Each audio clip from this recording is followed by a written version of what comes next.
Tonight's story didn't come from a forum post or a late-night phone call. It came in the form of an email. No subject line, no signature, just a timestamp and a single line at the top. If anything happens to me, someone needs to know what was in our vents. I read it twice before opening the attachment. What you're about to hear is exactly what she wrote. A mother, a quiet house in winter, and a smell that should have never been there. This is her account. I didn't know the last moment of peace I'd ever feel would be while folding those tiny socks. It was Sunday night. Snow was falling quietly outside. The house had that soft hum it gets when everyone's asleep. I was sitting in the living room, folding the kids' laundry, the smell of fabric softener still warm in the air. Then came that smell. It wasn't strong, just a trace. Sour, like milk left out too long. I closed the window, blew out the candle, told myself it would pass. But it didn't. It moved. By Monday morning, it was lurking in the hallway between the kids' rooms. Every time the heat kicked on, that thick metallic sweetness rolled out of the vents, almost like old blood. When I told my husband, Mark, he just said, "I don't smell anything." Then he gave me that look, the one that says you're tired, not haunted. I wanted to believe him. That night, the smell woke me up. It wasn't in the vents anymore. It was in the room. The air felt heavier, damp, and underneath the smell, there was a sound, a slow dragging, like fabric sliding across the floorboards. I froze, didn't wake Mark, listened. The dragging stopped. Then came 4 creaks, slow, heavy, bare feet in the hallway. The furnace clicked on in the basement. A wave of warm, rotten air sighed from the vent beside the bed. Morning made everything look normal, but nothing felt normal. The smell came and went all week, always strongest at night, always near the vents. The maintenance guy checked everything, ducts, furnace, crawl space. Nothing.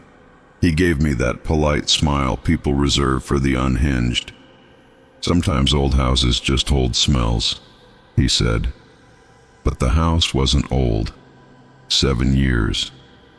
That night I left every light on, sat in the hallway, waited. Around midnight the furnace clicked.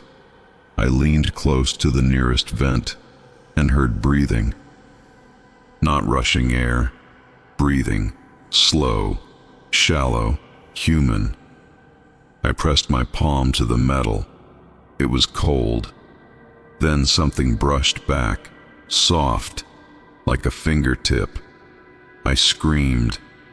Mark came running, half asleep, angry. I told him something was in the vents. He looked at the grate, but didn't touch it.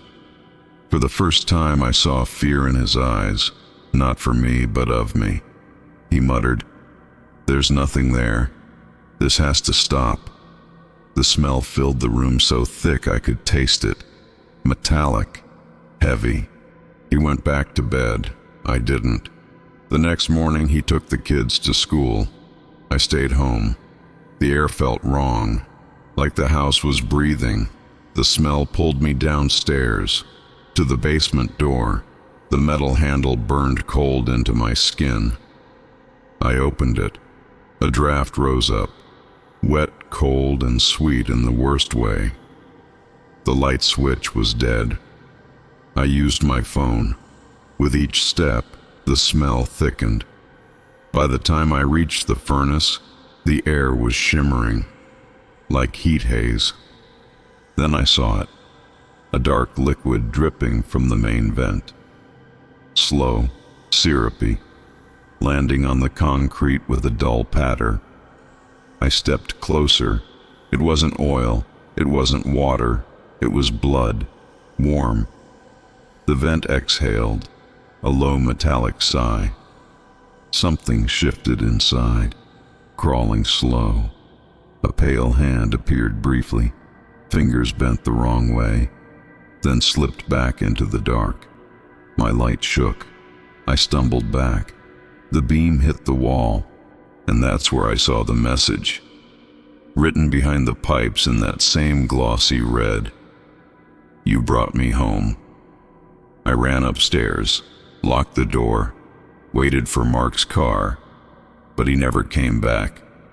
The school called, said no one dropped off the kids.